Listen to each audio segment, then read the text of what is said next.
Hi guys, this is Patrick. Share ko lang sa inyo yung nabili kong Miniverse, Miniverse photo cards. So, bali, ano siya, parang nabili to sa, sa concert na puro mga bata. Pero syempre kasama yung mga guardians, parents.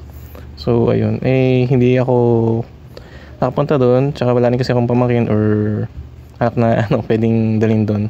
So, meron kasi akong friend na pumunta doon. So, nakisuyo na lang ako sa kanya. So, ayan. So, ang price na ito, siya, $3.99. Tapos, siya, after nung event, alam ko available pa rin siya. Kasi siguro baka marami natira. Kaya, ayun. Naging available din siya sa market. Pero hindi ko lang sure kung exclusive siya dun sa mismong event dapat. Pero, ayan. So, ayan. Ang ganda ng packaging niya.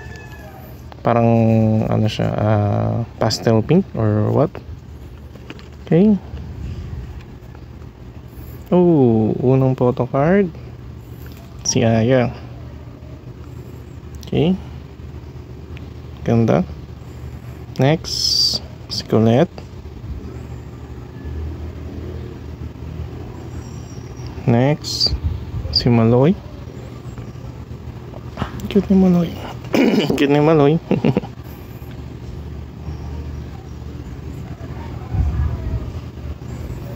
Yes, si Gwen. So si Gwen naka-white. So, okay. Next, si Stacy. Okay, ganda ng pose ni Stacy rito. Next, si Mika.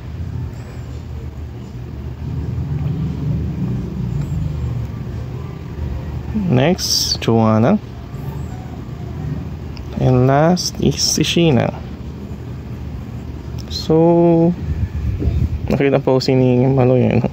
Kakaiba talaga yung mga posing niya. Cute. Okay. So, puro sila naka-red. Si Gwen lang palang naka-white.